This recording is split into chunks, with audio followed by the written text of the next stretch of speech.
guess, yeah, to be a bit more concise, is that when we are looking at people that are in the spotlight, I guess a great example is the MJ movie, and everyone knows Michael. Yes. And so I guess that movie gave us an insight more to what was happening before he was in the spotlight, with his home life, the type of rehearsals they had to do, whether you agree or not with the father's method, the result was something that the world has never seen and will never see again. Right. But then what was happening in between when he was in the spotlight?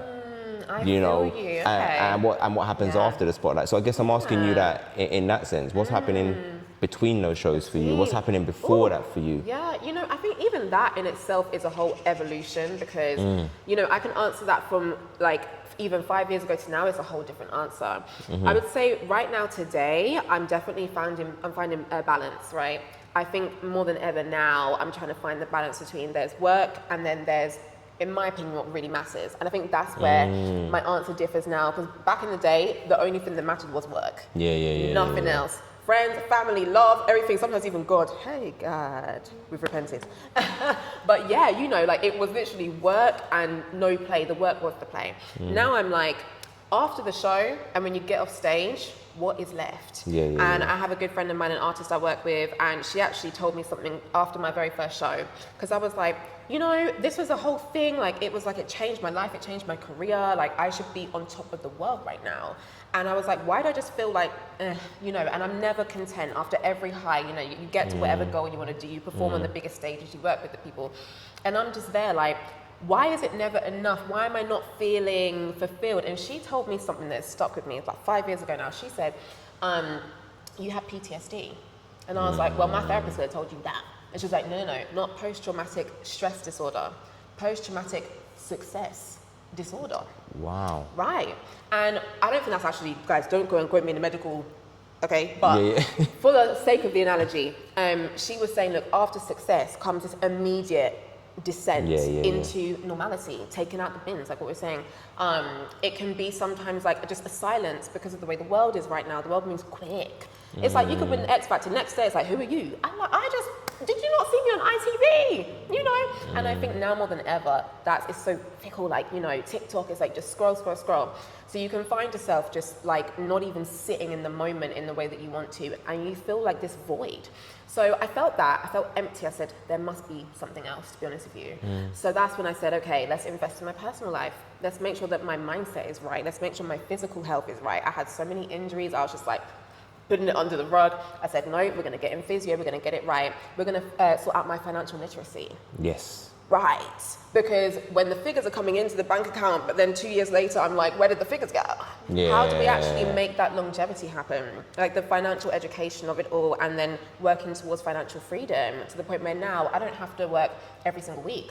Like, not gonna lie, sometimes I'm like, oh my God, Cresta, you're so unemployed right now. But I'm like, no, I'm allowed to take that break. I'm allowed to go and get That's married. annual leave, man. That's not unemployed. That's annual leave. Thank You've got to make your own annual leave in this game. Right, and we're never taught that in the creative space. Like, you know, even like back in the day, I would have never thought, Cresta, you need to start building towards that annual leave. But now I'm thinking, okay, family planning. Like, I don't get my maternity leave, even though I'll probably be on the dance floor until I go into labor. But I want to have the choice to not have to do that. So it became very important to me in the in-betweens, to answer your question, to pour into those personal aspects and not see it as, oh, Cresta, you're like, you know, you're not chasing the next high, or you should be working towards this goal, or go and plan your next show. No, you're planning the most important show, which is your life. Oh, child, that was a good one. Yeah, I feel like you just unpacked for us and for you. Oh, yeah, right. Yeah. And I think a lot of people can relate, even if you're not a performer, that when something you're so passionate about also becomes what you earn, exactly, then it does become your world in your life. And then it's the thing of, well, if I'm not performing, or if I'm not auditioning, or if I'm not having meetings, who am I? Right.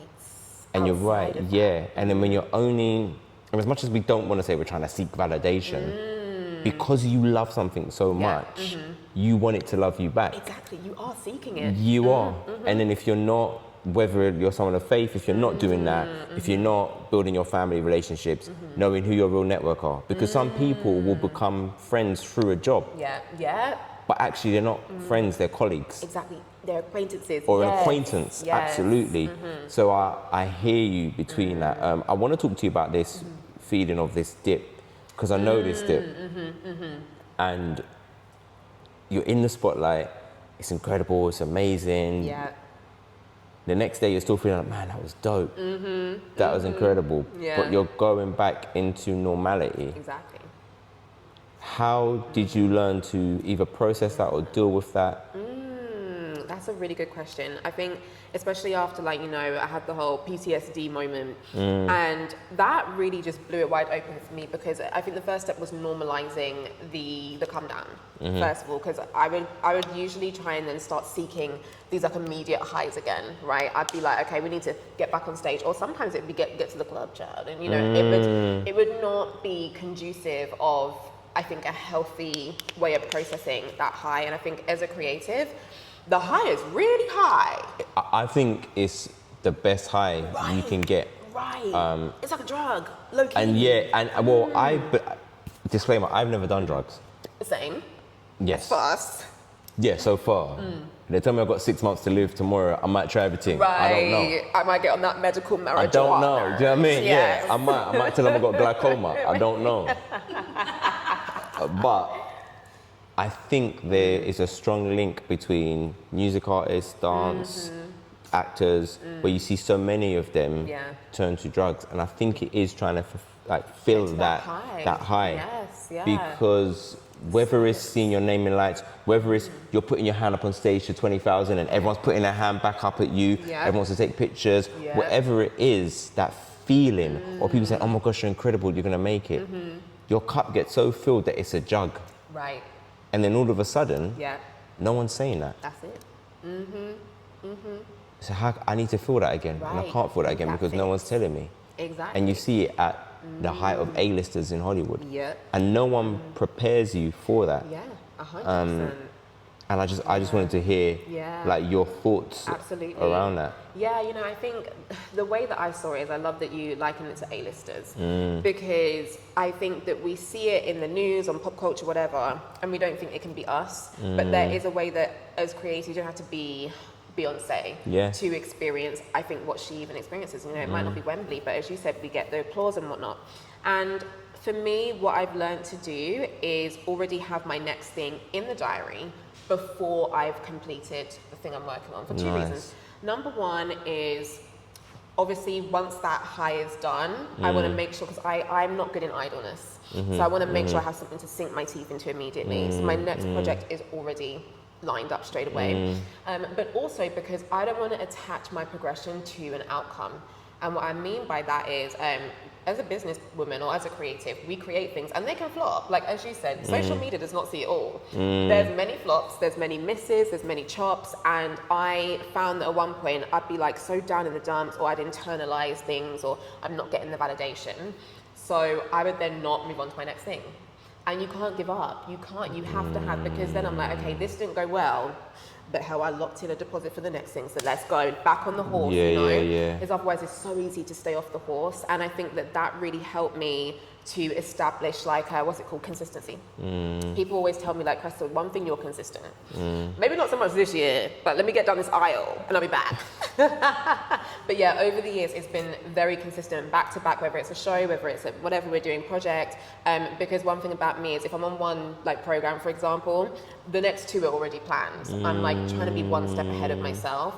It doesn't mean that, you know, I might not walk away from something if it's no longer serving me. So sometimes we do have to get that deposit back. Sometimes I can't get it back and I just cry. And I'm like, well, that's the deposit down the drain. But to have it already locked in makes it that much easier to get up. So I think the hardest part of the bounce back is just taking that first step. Like, you know, you're coming down and you're like, do I even have the energy to like think of the next thing or try and keep up with the Joneses and reinvent my image? And sometimes just have it already there. Yeah. When I'm ready, when the PTSD is done, I'm ready. I'm like, okay, I step out, team, what are we doing now? And they're like, well, we've got the show in like 2 months. I'm like, oh yeah, shit, let's get it, you know? So that's what I try and do, is just, you know, it's a level of preparedness. And I heard a really profound saying the other day, I don't remember it verbatim, but paraphrasing, it basically said that preparedness is like the killer of anxiety.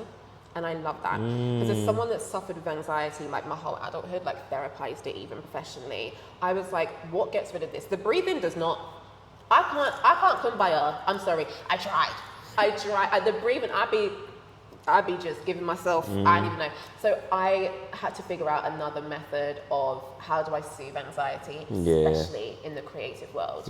Where it's so unpredictable. Anything can come and destroy your like nervous system and regulation. It's preparedness. Because someone comes and says, well, you know, Cresta, we can't do this, we can't do that. No, I had that locked in for months actually, I can. You know?